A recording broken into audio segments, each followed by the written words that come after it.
Hello, everyone. Welcome to Profit Talks. Today, we're going to talk about how to prepare yourself for the ongoing AI revolution and how to navigate through the challenges and opportunities. This title that I just said was created by ChatGPT, and we're going to start right after the countdown.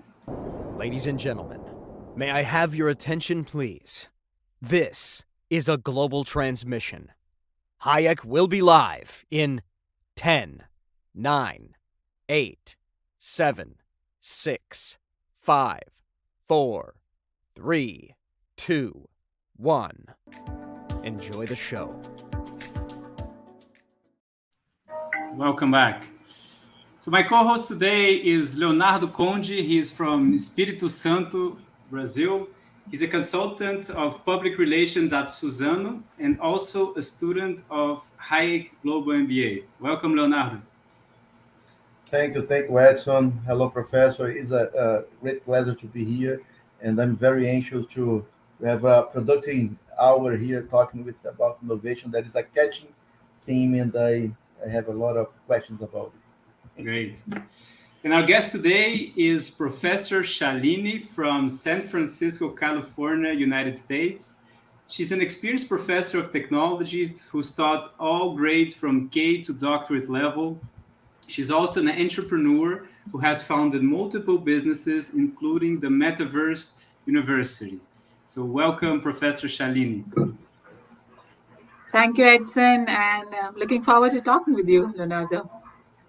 Great. Just to kick off a question here so we can start our conversation. Shalini, ChatGPT is the buzz of the moment, right? Everybody's talking about it, and it's the thing. And it seems like we're beginning, or now we're in the midst of an AI revolution. And what's your thoughts on this? Where are we going with all this? We definitely are. This is what everyone calls the iPhone moment. The iPhone moment was when everybody said, hey, I have an iPhone. Now I can do smart things on my phone instead of, the old phones. So we've reached the iPhone moment. But to just give some perspective, AI was started in 1950s, right? We had professors in 1950s talking about it and doing some stuff on it. And then we had the long AI winter when nothing much happened. But right now, the reason we are in this AI moment is because of very, very cheap computing power, a lot of data. These are the fuel for AI, right? And once we have a lot of that, every time we text something, we say something to somebody, we are typing, we are in this kind of thing, we are generating data. And because it's much, much cheaper hardware and software, we can actually sit and do this. So ChatGPT, of course, is the latest and the greatest that we are using. But I think whether it's Meta or Google or everybody else have had products like this in the past. ChatGPT was just the first to come out. It's not necessarily the best also. And how have you been using ChatGPT, Professor Shalini? How can we be more productive with what we're doing nowadays? So finally, the reason we have AI is good old business reasons: reduce cost, be more efficient, right? That's the big thing and AI, people have been using AI for almost about 6 to 7 years. It's what we call weak AI or narrow AI. It just does one thing, so you are a chatbot, that's a narrow AI. You are sitting getting reservations done, that's narrow AI. So people have been using AI for a couple of, at least I would say 6 to 7 years prevalently. But in specific to ChatGPT, what are people doing? It's finally your imagination. I know, you can probably write papers with it. If you're a student right now, you can sit down and ask it to generate names for this topic, right? Whatever we are doing right now, you can do that. Salespeople are using it very, very well for writing emails. I've had somebody who's written a note for a funeral. Like, listen, it can't be, or love letters. Like, okay, how do I? My Have brother. You done that? Edson is smiling. So now, because it's my birthday today, and I just remembered. Oh, happy birthday! My brother. Thank you. So I was just laughing because my brother, he sent a WhatsApp in the family group, and it was like a beautiful message, of "Oh, happy birthday," and so my brother, blah blah. I was like, "Wow, this is like the Something's best wrong happy with you. birthday." Yeah, what's wrong with you? And then he sent me the screenshot. Oh, look, ChatGPT made this message. Like, oh, of course. Yes. So it is. Professor, I'm not that old, but I'm from when I was a teenager working studying at the high school, and I had some homework. I had to go to the public library or to the school library to research. I remember that my father bought an encyclopedia for me, 16 volumes of encyclopedia, and now everything is much more easier. You have Right. much more easier access to information.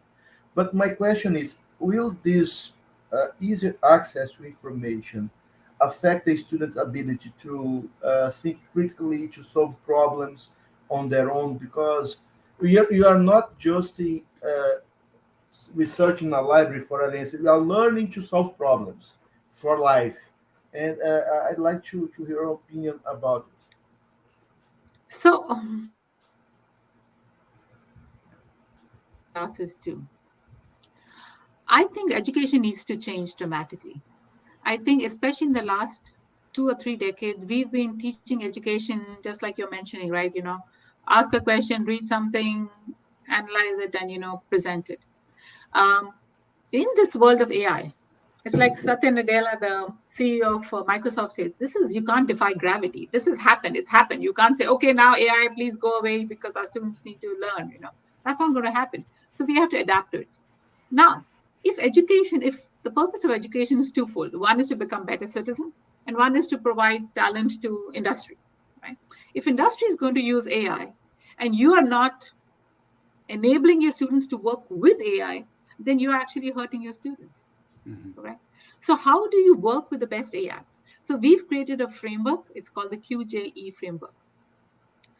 So the J is, let's start with the J because that's important. J is judgment. Now, ChatGPT, as you all know, is not perfect. What is it doing? It's taking information from the internet. It's sitting in some of it. A lot of stuff in the internet is just not good, right? It's fake news and stuff like that. So it is basically doing that, and it doesn't have any guardrails. So when you get any information, you look at it and say, "Is this right? Do I have some knowledge to know this is right or wrong?" Leonardo was mentioning a few minutes ago, he asked a question about some local politician and he didn't get the right answer. You're like, who's this? I don't even know. So you have to use judgment. Okay? But what happens is humans are very, very good at criticizing. We are all good at criticizing. Oh, this is wrong. This is bad. Right? So if somebody is giving you something, its creation is hard for people. ChatGPT is creating and you're judging. So it actually improves. You become efficient again. So that's the J. The Q is questioning. And Leonardo, you mentioned that a little bit ago about questions, asking good questions, asking the right questions. That is a good job of a good leader, right? You say, our sales are good. Yeah, good. Okay, fine. And you're not looking at the numbers. You're not looking at anything, right? So asking good questions is very, very important. So the Q, the J. And the third part is experiential. Actually doing things instead of just talking and writing papers, right? So this is what I do this in my classes. We have very little writing to do. If there's writing to do, I actually give them the answer from ChatGPT, and I say, now improve upon it, criticize it, find something better with it. So you're already using ChatGPT in your instructions for the students. Absolutely, yes. So like now, because I'm a university and the university says, hey, you have to, all college classes have to be the same, so you have to do similar things. So they've said, okay, you have to ask this, this is a homework has to be given. I'm like, fine, okay, here's a homework, but I'm not asking you to write the answer. Here's the answer by ChatGPT. Is it good or bad? Tell me what's good about it, what's bad about it. How can you improve on it? In my classes, my students, every class, in management classes, they have to ask questions of what are the good questions to ask. I don't care about the answers. What are the good questions? So now your critical thinking is happening. Right? So I think education is there, and 100 years back, these were there because we didn't have enough information. So we have to go back to that. We've got the QJE framework right now, but that's what people are finding. So I'll give you an example. I'm teaching an MBA class, and one of the aspects we're teaching is negotiation. So my students have to, this is asynchronous, they don't have to meet me. My students have to sit down and take any object. It could be a small pen, it could be a paper clip, and go and negotiate with somebody else. Okay. So they'll come to Leonardo and say, hey, Leonardo, I have a pen. I think you need a pen for right now. And you said, oh, yes, I really need a pen. Okay, here's a bottle of water. I need water. And you negotiate, right? I asked them to record the whole thing. Then you take the bottle, and then you go to somebody else and exchange it, right? Now you actually do that. Now you may be bad at it. I don't want to talk to people, but this is forcing you to actually deal with human beings, right? And that's part of business. So yes, I think education needs to change, and it is changing. I think we always say the future is already here. It's in the edges. So you have to look at the outliers and see what they are doing and actually learn. That's amazing. Thank you, Professor. I like to let's take. I totally agree that innovation, technology is here to stay. But for example, let's take the Brazilian example. My wife is 6 months pregnant.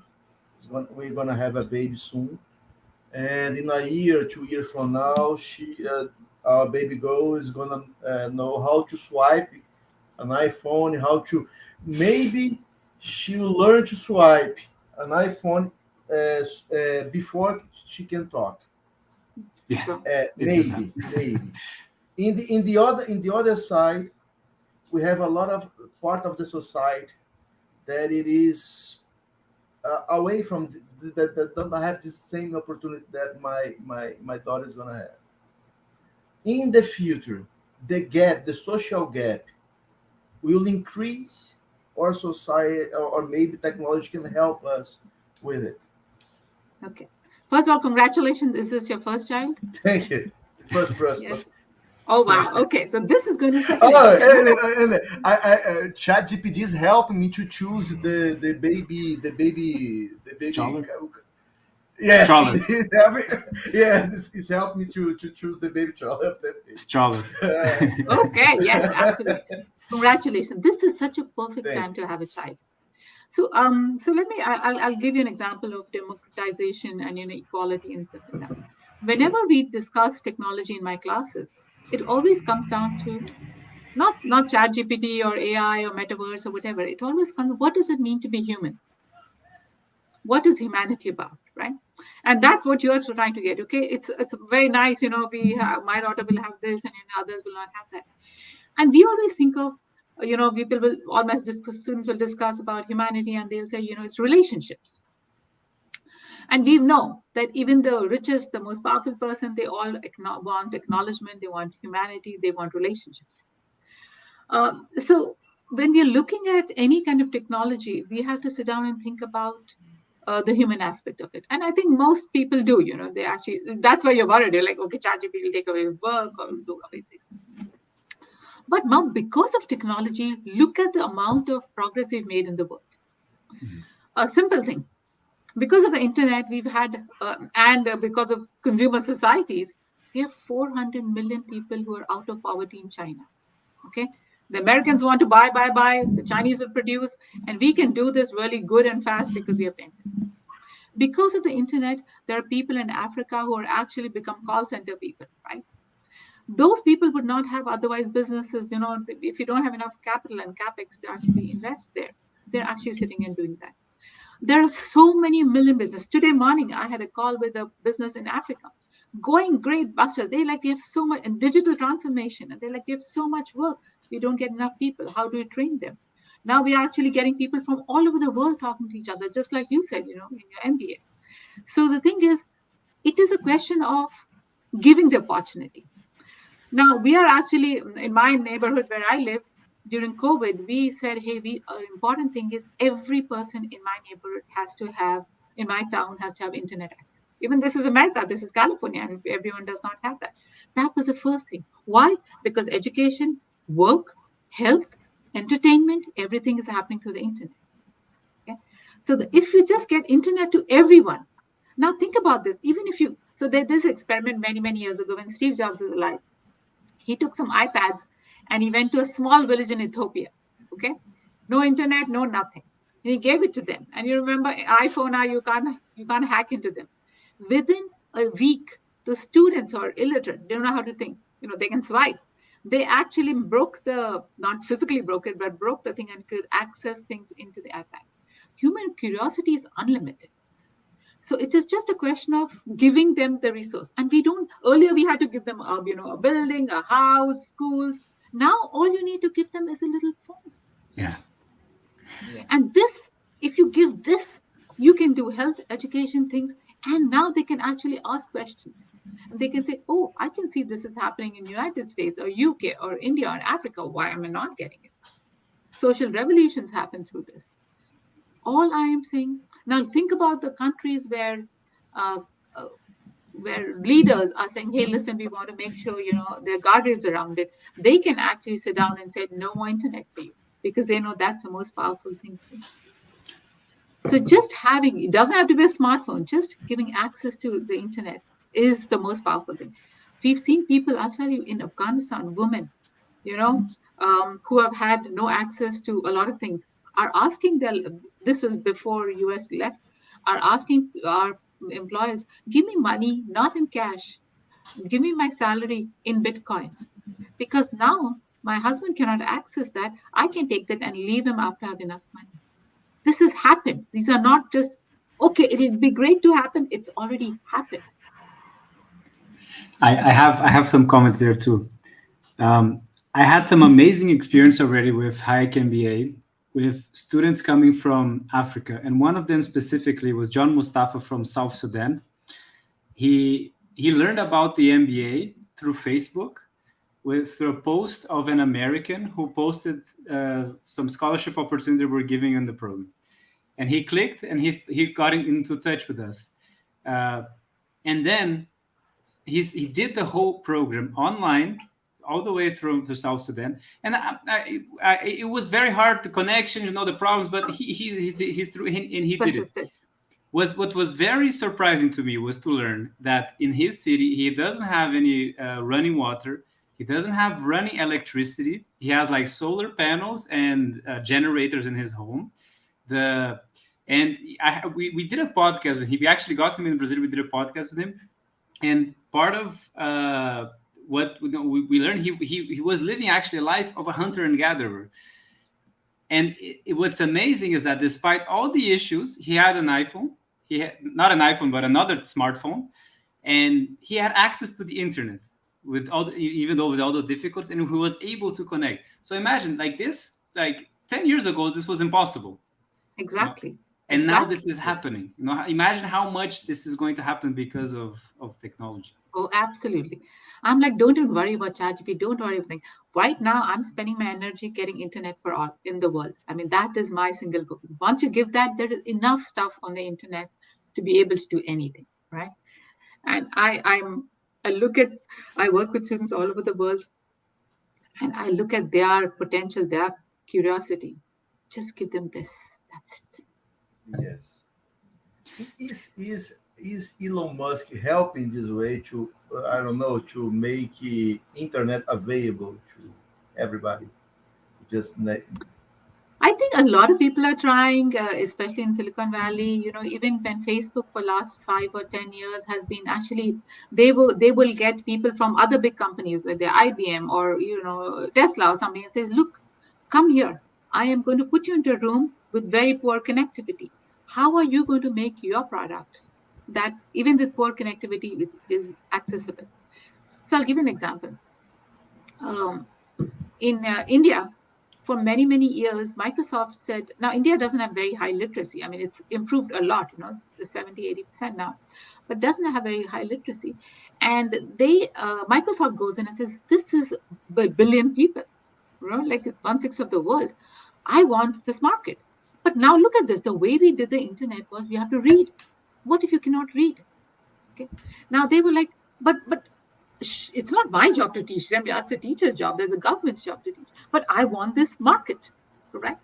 So what do? They actually then came up with this GUI, which is graphical user interface.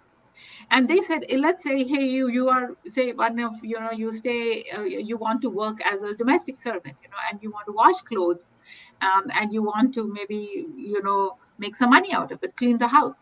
So they actually created, instead of words, okay, I want a servant with this. We created a little picture of, washing clothes and put a money amount. Everybody can read money, right? It's like 100, 200, whatever it is. And then there's a phone thing, and you can press and you can call that person. Correct? So the thing is, now because of that, this what we call frugal innovation, reverse innovation. We have the innovation down, and now we have GUIs everywhere in the world. Correct? So sometimes these things, this restrictive kind of situations, actually gets more innovation. In Africa, we've had, now we have Google Wallet, Apple Wallet, and like, wow, this is so great. It started 20 plus years ago in Kenya with M-Pesa. They could not have good banks in small places. They could not have things, but they had very rudimentary phones, and they actually started doing things through phones. They used to go to those small shops and buy, little SIM cards to put in their phones, and this is banking already there 20 years back. So we are actually getting, so who knows, like you were talking about these people who are not as well off in things, they have issues that will actually give us better solutions and ideas. So it's all over the place. It's so exciting, it's just so. Yeah, amazing. You mentioned before COVID. In your opinions, in my imagine me, corporate affairs, used to travel, I don't know, 100 to 100 miles just to have a 15-20 minutes meeting. And this was usually in Brazil because nobody use Internet, team Zoom. Microsoft. And the COVID changed the way that I work today. Completely changing the way. I don't have to be on the plant every day. I don't have to travel as much as I used to travel. In your opinion, which changes are here to stay? Yeah. Definitely work from home. Definitely work from home. Whatever happens now, in America also, people, so especially in technology, so many people are losing their jobs, and so let's go back. COVID happened, everyone says work from home, it's safety and whatever. Now the employees are, this is so much fun, I can do so much nicer things. I can work now, 10 minutes later, go cook something, come back, look after my child, and come back. So they loved it. And at that time, the market was for the employees, right? The employee said, I want to work from home. The employer said, oh, but I really need somebody. Okay, I'll say yes. Now the market is the opposite. Now the employees are saying, I want you back. But employees are saying, I'd rather not have a job than than come to work every day. Okay. So employees are, at this kind of things. But what they have found is research after research after research. There's this professor in Stanford who does a lot of work in this. And he's also found that if at the minimum, people will want at least 1 to 2 days work from home, and companies also adjusting to that, right, at the minimum, right? And some companies, of course, like 0 days work, come from home. Companies in Silicon Valley and San Francisco have actually sold off their entire headquarters for millions of dollars because like nobody has to come to work, right? You save money on those kind of things. So work from home is definitely here to stay. Some kind of hybrid work will always stay. I have a student doing his research on this, and that's definitely going to stay. HR becoming more caring and listening to things will happen, but of course that's supply demand. If you have too many job opening, they listen to employees, but the other way it will happen. But I think definitely work from home is one thing which will stay, and digital transformation. Companies are going to transform and will work in that sense. Well, let me ask a question there, but we've seen the trend, and I was quite surprised that people like Elon Musk, and now I've seen news at Facebook, they had the work from home culture because of COVID and everything. Now they're bringing people back. And I would expect these people would be like cutting edge, of the most modern, everything. Why are they going beyond, going against the trend and bringing people to work in the office?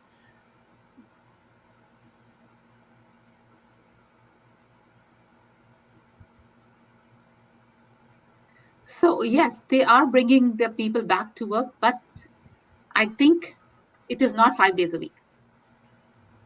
So you also think about this. It's a generational thing. Right now, the leaders, even if they are 35-year-old leaders, they are used to working with humans face to face, right? That's how they know. That's how their leadership has been become and thing. But look at Gen Zs. Look at the people who are 15 or maybe 17 years and younger. They are used to only this. They were born when this was around, right? Even if you go to a classroom and you have people earlier, when I used to teach, I'm very, very old. When I used to go to class to teach, people are talking to each other before the teacher comes in. Now, even if they're there, they are on their phones. They're not talking to anybody else, right? This is how they do this. Companies have realized, if I want, you also have to realize another thing. Because of internet, companies can find cheaper people, much better, maybe in Brazil. That you can get a much better life at half the price as what I get this in America. Why do I do this? So there are going to be, I am 100% sure hybrid. I mean, I'll stake my thing on it. Hybrid is going to stay hybrid. It's not going to be only work from home, but hybrid, maybe even one day a week. You come in. There are people in the movie industry. Like, you have to come and actually sit down, and be together and make home. But they are also sitting and doing at least only 4 days coming to work. Right? They're managing it. Amazing. And when the pandemic started, I heard a lot about the Facebook Metaverse. And as I don't know, I'm not a person that follows close to innovations, but I thought that the Metaverse was a solution that it come to stay in nowadays. And but I don't have this impression. What am I right about the metaverse? Didn't come, tried to, but didn't stay. And but it's still, do we still have time for metaverse to consolidate itself? Okay. So this is an excellent question. I love the metaverse. I do a lot of work in the metaverse. Today morning, in fact, I was in a seminar on, does the metaverse still matter? Right? Today morning, people from all over the world were talking about it. But you have to understand something very important in technology. You've all heard of the Gartner hype cycle. If you haven't, I'm sure you learned in your MBA. So the Gartner hype cycle is something everybody needs to know. So the Gartner hype cycle is basically a cycle which is what it says, an innovation has happened, like ChatGPT or foundational models or whatever. ChatGPT has happened, and then the curve goes up, and then right at the top, it is like the hype. Everyone's talking about the metaverse, like it happened last year. Metaverse. Today it's ChatGPT. This is the hype. Okay, that is the hype. And then what they realize, nothing's happening, and it goes down, right? And then you have what we call disillusionment. People like, this is not going to work. And then we go up, and then you have productivity. Okay. But now remember, so metaverse, the hype has happened. It's going down, right? It'll come there. But if you speak to companies, every big company is investing in the metaverse. In 2022, $120 billion were invested in the metaverse across companies. This takes time. You are in business. It's not like you can take, cut a tree and tomorrow paper comes out. Everything takes time. Even to build code takes time. All the big companies are working on that. Now, even Facebook, they have slowed down on it. They have stopped a lot of projects, but not in the metaverse. They're not doing it because right now everybody's like, no, it's not happening. But this is the time when it's down that businesses come in and say, I'm going to start a thing because 2 years, 6 months later, this is going to be big and I'll be behind. If after it becomes big and everyone's using it, if right now the company saying, I'm making a chatbot, you're already late. Everybody's doing it, right? But if 2 years back you had started a chatbot, then right now you're on track. Hype is down. It's down, and work with it, right? So yes, this is the perfect kind of thing. Now, this is the peak of inflated expectation. This is where all the journalists come. And we are right now somewhere down on the slope, and it's so good because now the pressures are off the metaverse. Now we can build, we can do things. But why is this important? Why is this peak of inflated expectations important? Very, very important, because the CEOs cannot absorb everything. But when they hear it's there in mass media, they were like, oh, we have to do something about this. So the CEOs get the attention here, they start investing, and then it takes this much time to actually make it happen. So every day, I hear of new stories of the metaverse, businesses working on it. I'm working with businesses to actually work on it. It is amazing. And one day we should have a session on the metaverse. In the metaverse, it is going to be a blast. Okay. I've done this for so many years with so many people. Everybody loves it. It's very easy. It's easier than even Zoom or, a WebEx or StreamYard. It's so much fun. And like I believe some of this is just a matter of us getting used to the technology and learning how to do it. Because take the example of before COVID, right? I didn't use Zoom.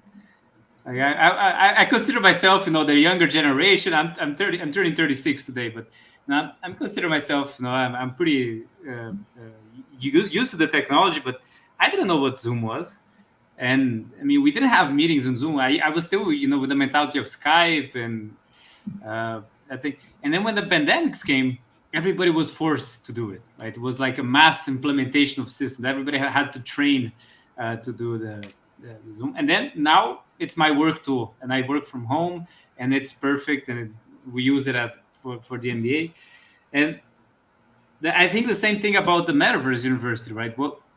What if we're forced to work on it? Like maybe it's just a matter of us understanding how to use the tools, and then we're going to change how we do it. And now it's the Metaverse, right? But the fact is like Zoom learning was almost so little time, right? Yeah, it didn't take like, you have to go to class or whatever. It's so easy. And Metaverse is as easy. I'll tell you an example. There's a company called KitMech. It runs a school in the Metaverse only for K through 12. Do you know how much they charge? $1. $1 per class, and they make a profit. But do they have professors teaching real time? That's the fun part. With ChatGPT. Okay, so this is fun. With ChatGPT, you don't need professors. So right now, about almost a year ago, I created a digital human of me. So if you can actually you can go and see, take a picture of me, not even a video, just take a picture, old picture. And now you can connect it to ChatGPT and it will start talking. My pictures start talking. But whatever. So you ask ChatGPT a question and you're like, I don't even want to do this. I just want to talk because I'm so lazy. You'll talk, that so-called machine will listen. It looks like me, talks like me. It'll ask ChatGPT. ChatGPT will give the answer and it'll give it back. The student can stop and say, hey, listen, he says something I don't understand. Can you explain? And they'll be like, okay, let me try a different way, and it'll explain. So now there are already, Khan Academy has already now started, using this. But now again, like you say, adoption. Adoption is important, right? It's all very nice to have the technology. So what I'm suggesting to colleges is, if you have asynchronous classes, where you don't have, professors on Zoom, but, you finish a video and you're just seeing it. Along with that, give them a little bit of this digital human teacher, because they are studying, they are millennials, they're Gen Zs, they study at 12 in the night. The teacher is not awake at 12 in the night. I have a question, what do I do? You can ask this will respond. So it's already happened. It is not new. So Khan Academy has already unveiled it. Skilldora actually now offers classes, full project management classes, AI classes, machine learning classes, entrepreneurship classes for $49, just using that. It looks like me, talks like me, does this. Let me ask a question there. do you still I was having this discussion with a professor who said, the future is pretty soon will be that there is no role for the professor. And I was like, wait a second, I think there's still a role for a human professor. And even though you might not be cognitively advanced enough as is the machines, there is still something about the human tutor, even if it's just for motivation of you at least knowing, here, look, there is Professor Shalini, there's Leonardo on the other side, and I'm more engaged to learn, because learning is not just about receiving the right information, but it's about your motivation. And I'll give you an example. So uh, if we go to chess, for example, chess is a sport where AI has already dominated the game for a long time. It's, you had the 97, you had Deep Blue against Kasparov, and it was the first time that a machine beat a human, the human grandmaster, and now it's over, and nobody can ever get close to a machine. However, it's very boring to play against the machine. Nobody likes to play against the machine. You like to play against the human, because there's still the thing. And chess today is still a sport where humans play, despite having an entity which is much stronger than any human can be, because it's fun to play against humans, and we like to see humans playing against humans. Sim. So given that, do you think that there's always going to be a role for the professor of having like a human touch in the classroom for education? So, remember, I started the thing saying when we talk about technology, you come to humanity and back, they are there. We did it faster than what we do in my class. Let's take the same thing and what Leonardo mentioned about equality. This is what will happen. When Industrial Revolution happened, now you can make products, mass products, right? You can make paper, you can make a lot of things, and everybody will get it. But now with so much of mass production, all of us want unique things. Yeah, we want this handcrafted thing. We want something which is special only for me, because everybody can go buy, an iPhone. But if I get an iPhone with a golden thing, that's special for me, or with somebody who's done something with hand. So the handcrafted boutique thing is becoming more things. So now let's take education for a minute. Think about the billions of people in the world who cannot access education. Okay, because there's no lack of professors, because there's lack of knowledge, whatever. So for those billions, the AI will become their best teacher. And then, to Leonardo's point, then you'll have equality. And then there'll be these special people like, I'm so rich, I don't want to learn, but now you need a human professor to motivate them. So it's actually going to become that boutique thing versus that. But wouldn't you want that Industrial Revolution got people out of poverty? You can get this will actually get people out of, that non-education mode. So there is a market for both. Again, now let's take it really to the extreme. If the machine does everything, why do humans need to learn? It's a good question, Leonardo. Why do you need to learn? Don't answer it. I know he's putting you on the spot right now. But the thing is, so like when I'm teaching my classes, we are teaching our students to what we do, cobots, co-work with the robots, okay? Whether it's machine learning, whether it's AI, whatever, you're co-working. So like when I told you the QJ, EFI framework, it's because that is what you're going to work with machines. So if machines are going to do everything, what do we want? Again, it comes back to humanity. Why are we on Earth? Were we born on Earth saying every day, come on, go 9 to 5 to work?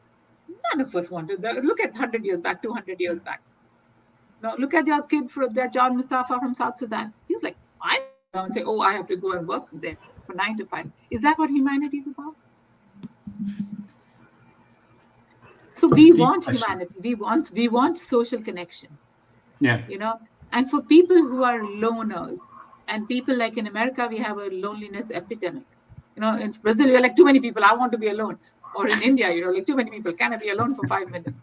But here, when people are alone, if nothing else, this machine can talk to you. It becomes your best friend. It's sad, but is that what we're going to do? Will there be a movement where people are like, can we please just talk to people because we have no human connection? Probably, right? Professor, you are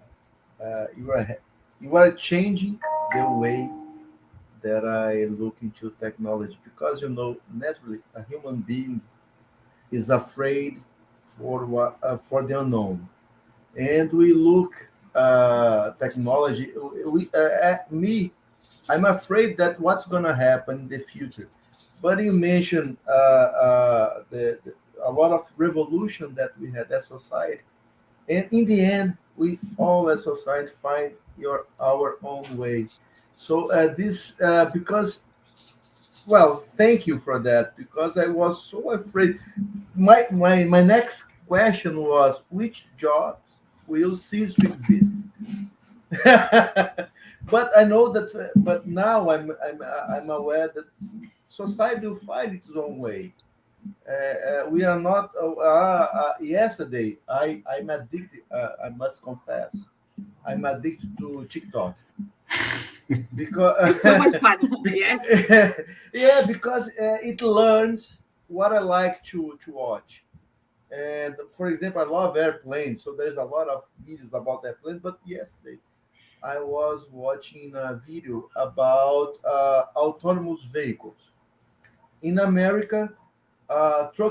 Drivers are a huge part of the the product sector of the United States. Yes. So let's say that tomorrow there is a truck, autonomous truck that can make the same job. There's a lot of drivers. What's gonna happen? Uh, uh, but now, listen to you. We can society can find another way to adapt the situation. We can't Absolutely. fight against technology. We can't fight. We have to find our own way. So thank you for that. It's amazing. And think about this, even 10,000 years ago when humans came, we had Yeah. not even a wheel. We used our brain to make our life easier, right? And we are using this. Now, even a truck driver. I have a lot of my students who run logistic companies. And they were like, listen, I would like I would like a truck driver to drive for 16 hours, but it's not human. So I have to let them do 8 hours and it'll reduce time and things. So now with AV, machines for truck driver, what they are doing is the difficult parts where there's a lot of traffic or whatever, the truck driver does. Otherwise, on a highway for 8 hours, he or she is sleeping in the back. Now they can do 16 hours, right? But now you have to come to this. Elon Musk, you brought Elon Musk. His comment was, do you know what is the problem? Biggest problem of capitalism? Human dignity. He said if there was no human dignity, I could make people work for 40 hours. I could make people work for this thing, but now I have to make sure that I give them dignity. I not let them work for more than 8 hours. I'm polite to them. I'm doing this. Otherwise, as a business, I'm like just go do this. So if business people or capitalism wants maximum profit, and society is saying give human dignity, let's do all these undignified jobs to AI, and let's have human dignity. There, And Elon Musk says if we look into I don't know 120 200 years ago, we had we didn't have the society didn't have any dignity. We Exactly. evolved. We Of evolved. course. 200 years ago, forget 100 years ago, I was a woman, cannot be talking to you. Yeah. Like, no, Yes. you're not going to talk to us, right? But let's take your TikTok thing for a minute. Now, all these algorithms, because you like airplanes or autonomous things, you'll get more of the same thing. Now, what happens as humans, we become experts in this, so we are very narrow. But as an MBA, you want exposure to a lot of things. So actually, even when the internet first came, everyone's like, only this, this, this, this. So there was a website called Stumbled Upon many, many years ago. And what it would say is, you're in the internet only looking for comic books or, cars or whatever it is. And you go to some Stumbled Upon, it's like a app, and it'll just show you something different just to expand your mind. right? And I think maybe that's what we need. You're like, okay, I'm bored with this. Let me try something. Or listen, I'm so much into this. Like, I don't even know what to talk to you because, you're so different from me.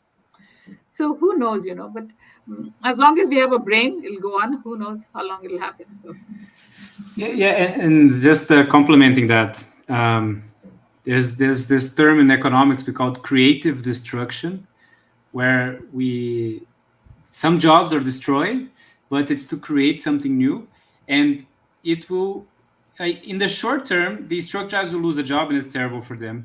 But if you think about it in the long term, it's a bad job, right? You don't want to be driving in a truck for so long, and it's not healthy, and it's dangerous. They might crash their trucks, and so absolutely. humanity will go to another level. Correct. After that, and right? we have to believe that. We have to actually believe that will happen.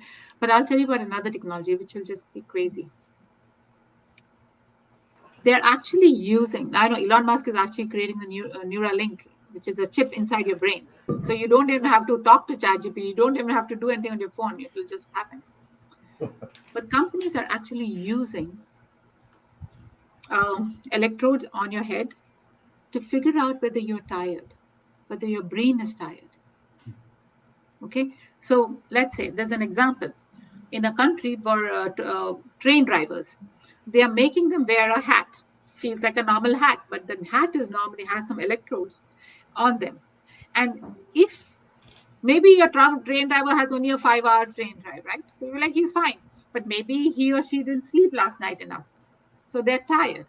And now they're saying this is critical things. So therefore, now the electrode will send a message through the internet to the head office and saying this person is tired. So they can automatically shut the train down. Now, so you're like, okay, this is good. It's safety, like we're talking about the drivers and everybody else. But think about this. What if you are an accountant? I was talking to my accounting students, and you wear this, and it's closing time, end of the year, you have to do account balancing, you have to do all that. You are anywhere working 12 hours, 14 hours a day. And your boss is saying, I can see this person's head he's not working very hard.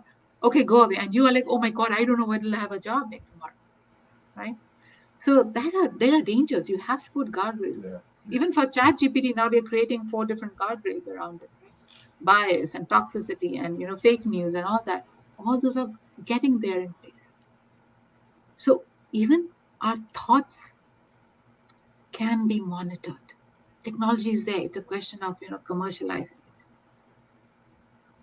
it. And it's scary to think about it. But it's back to what Leonardo said. It is not scary. Embrace the change, and you become part of making it better. Mm-hmm. Yeah. Right? Exactly. Whether it's through government policies, whether it is through technology where you say, hey, listen, you cannot have this. This is where the limits are going to be. But if you're not aware of it, you're like, must be fine. It must be okay. Professor, I'd like to make a question about the future. If you have to bet, in one hand, you have, I don't know, if virtual reality will become much more. If I'm going to stay at home, put a glass and leave something outside, like a lot of movies that I saw. In the other hand, you have technology to enhance human vision, human strength. Which one of it would you bet in the future, or not, or any one of it? Right? There is another path that we are going to go.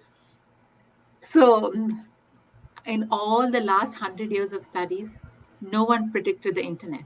They predicted flying cars. We predicted this. Yeah. Our imagination is also limited to this, right? So I do not do predictions. Okay, I believe in the human race. I believe that we will actually do what is right for us. Correct. In the long run, right? In the short term, of course, like there'll be things like that. Think about technology and think about agriculture. I mean, because of genetics, because of hybridization, because of that, we managed to feed the world, 8 billion of us, right? So whether we will be enhancing eyes. We have already technology that if blind people can see through technology, right? We already have technology. The virtual reality, I don't think is nobody is going to wear headsets for many, many hours. People don't want to do that. But people want to live in a comfortable, nice place, right? Physically, mentally. Now, if you can actually wear or do some kind of device which will actually make you feel like your surroundings are nice and happy, you'll want that, right? Finally, like you were saying earlier, we all of us think the world revolves around us. What will I do to make it better? And we have so many of us doing that, hopefully it'll be better. But then again, social revolutions, all those kind of things, the leaders, what kind of leaders we lead, what are kind of people we do, that becomes very important to us. Do you think we will become more lazy? And I'll give an example. So our Absolutely. our iPhones today, it's a fantastic. We can access the entire knowledge of the world. But if we look at how we use it, we're in Instagram all day, and we're just like doing things that are not really productive at all, and we get addicted to it. And for kids it's a problem, and I'm worried about my kids getting addicted to the phone. And imagine, like, now, as this progresses, with ChatGPT and the AI, are we going to get more and more lazy? Like, is there something we have to be careful? What are your thoughts? So first of all, the assumption of your question is that humans were born to be productive. And I think this is a very Western concept where we were like, go to work, make money, make more money, make more money, get a bigger house, do more, get more things. I think that is a wrong assumption. And I think we can learn from other societies, whether it's Brazil or East or other places. We've looked at this and we said, this is the right thing. So think about this. Sometimes I think maybe this younger generation has it right. We are not born to work all the time. That's not a job. We are born. Suppose, let's assume one assumption. Let's say you're born in Brazil. You want to create your community around you happier for yourself, for them. So let's say they don't have a doctor. You're like, I'm interested in this. Maybe I'll become a doctor. Maybe they don't have a PR person. You're like, I need somebody who's a PR person, a consultant will do. Maybe they need education. So all of us are contributing to make this place wherever we're living, whether it's the global world or your society, better. That's all, right? Now what we've taken, society and industrialization has taken that to another extreme, where we just work because we want the money. And then we forget who our neighbors are. We don't talk to them. We don't do that. And then you're lonely, and then you were like, what is the point of work? Right? So if we go back to the basics, let us be lazy. Let the machines do a lot of things, and then we will reach out to each other. You are happier when you're having a beer with your friends. You're happier when with your family, right? Edson's your birthday today. You'll go out for a party today. You're like, no, okay, I'm going to do more work because that's good for the world. I'm doing a podcast.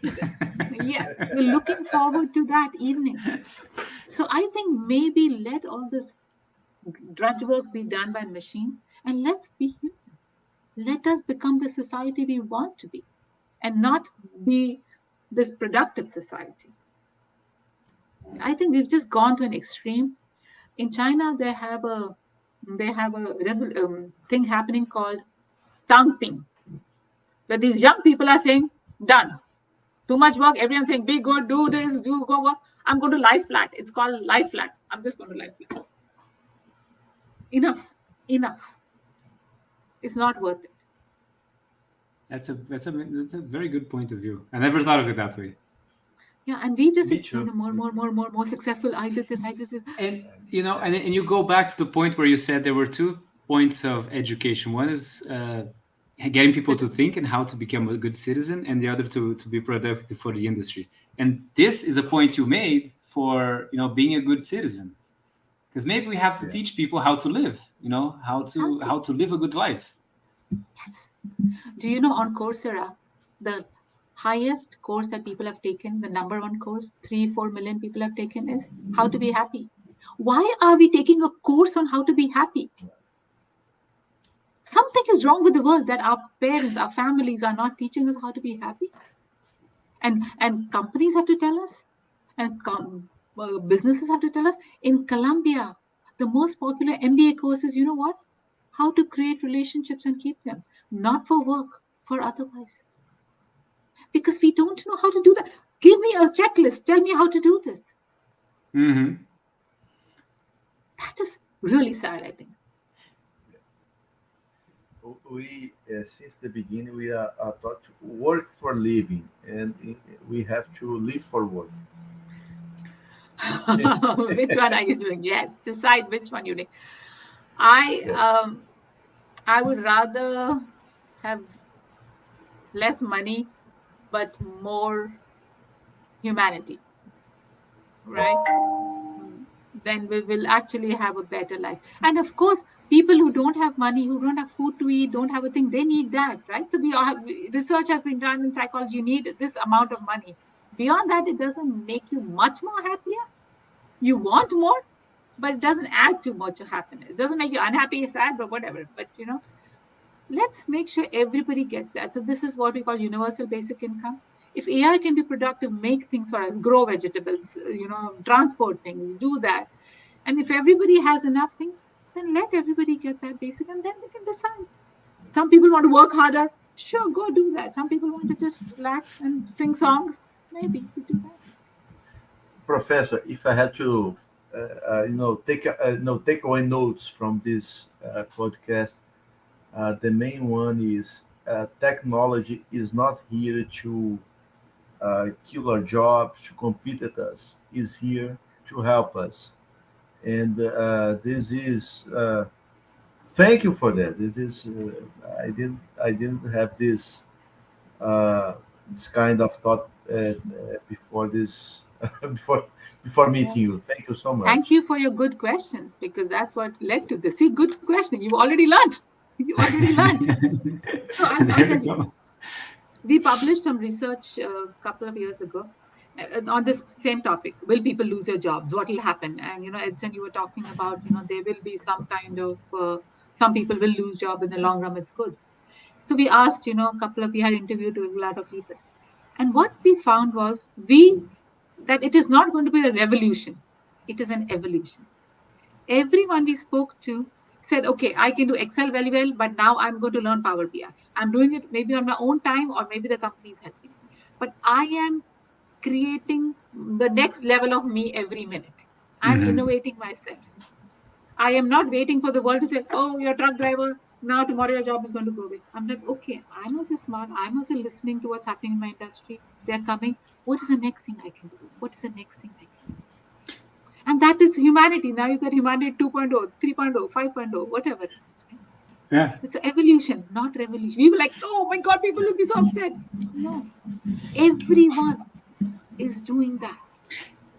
And I think on a personal level, we should take it as we should be the first ones to understand what the ChatGPT can do for us. Yeah. Every AI thing that's going on. Because I was like, I after I heard from it, I was like, after 2 months that I started using it, and it was so eye-opening at how much I could do. It's like, for example, I have to make planning for my classes, right? And I have to, learning outcomes, what I'm going to teach, blah, blah, blah, blah, blah. And then it's always a writer's block, and you're thinking for a while, so what am I going to write here? And you think of the good verbs, right? And then I put in ChatGPT, come up with learning outcomes for entrepreneurship class, and then I also put something extra. Consider the higher levels of learning in the Bloom's taxonomy and write it for me. And then it was magical. It wrote something, and I was like, wow! Now I can just edit. It's like if I have a great intern for me, a ChatGPT, exactly. as if you said, it does your job, and it's instantly, and you can just edit it, and it's done. Absolutely. It's 90% of your work is all there. Right. And therefore, now you have two choices. You do only 10% of your work, or now you have 90% extra time. Yeah. What do you do with that? Exactly. Oh, exactly. 90% of extra time to take care of my baby girl that's going to be born in July. Yeah. Yes. And now also going further, your interns become directors. Absolutely. They have to think like directors. They don't have to do the grunt work anymore. Exactly. Yeah. And then think about this. Now, In Tesla, the head of programming said, I can now, my programmers can do 80% more work with these models, okay? Because they can write code and everything. So now I have two options. One option is I fire people, or I make the same people do 80% more work. Right? So it becomes efficient, it becomes this, and then people are not sitting and writing boring code or basic work. Now they are doing higher level things. But having said that, this question I always ask my students: what if your boss tells you for 8 hours every day, think? Can you do that? And most of them said no. We want to do some busy work just because my mind cannot think 24/7, right? For 8 hours. The boss is like, no, come on, now ChatGPT is doing all the boring work. Now you do thinking work. You're like, I don't want to do thinking work. So humans cannot do, but maybe we'll work for 3 or 4 hours. We'll do that. So the companies now you're talking about what will stay. There's a company in Germany, I think 2018. They said we will only work from 9 to 1. That is it, for 5 days a week. But you come into office, you put your phone not with you, far away. 9 to work, 1 you work, and then you go back. They tried it for a year. For a year, the work was the same amount. In fact, went better. People got their time back. They were happier. He paid them the same amount. So they got more productive with less time. Yes. Because it was more focused work. Yes. And then he says, then last month they actually finished one, I think 6-month study of 4-day work week, not 5 days, 4 day, only working 4 days. And they found, this was in Britain, in UK, and they found productivity was the same, in fact, sometimes better. So there are now 20% of those companies who are in the survey said, we are going to go to 4-day work week. That's it. Think of our parents. They used to work 6 days a week. Their parents used to work 7 days. We work 5 days. And, our parents look at us, look at how lazy you are. And now you'll be like 4 days, 3 days. So what I'm getting out of this conversation is that the tourism business is going to be great from now on because everybody's going to have free time. Absolutely. Absolutely. Oh, on that, I'm traveling next week. In another month, another 2 months, I will finish traveling to 100 countries. You will have traveled to 200 countries? 100. Oh, 100. Wow. Have you been to Brazil? No. I have to take care of that. That was my question. I have lost $10,000 booking to Brazil, and last minute we had to cancel for some reason. So now February 24, I'm coming to Brazil. Whatever, make it happen. Come on, 100 countries in front of Brazil. No, that can't happen. No way. Right. Brazil was there much ahead. But Okay, Professor Shalini and Leonardo, thank you very much for the conversation today. We're closing in at 1 hour now. And I would really like to thank. I had an awesome time. I think we got a lot out of it. Do you guys have any closing remarks that you want to talk about? I just like to thank you, Edson, thank Professor Shalini for this opportunity. It was amazing for me. It changed the way that I look into technology. This is something that I have to embrace it instead of push it away from me. Thank you so much. It was a amazing 1 hour conversation with you. Thank you so much. No, thank. First of all, happy birthday, Edison. Maybe we should sing for him. Happy birthday to you. Happy birthday to you. So thank you for having me, and Leonardo and Edson. It was wonderful. I think you had good questions. To ask the right questions is more important. And Leonardo showed us what a wonderful, professional he was. He learned within an hour. He asked good questions. He actually started doing judgment. He started doing everything. So thank you, and good luck, and let's bring our humanity back to humans. Yes. That's the message for everybody who's watching us. Thank you. Thank you. Thank you.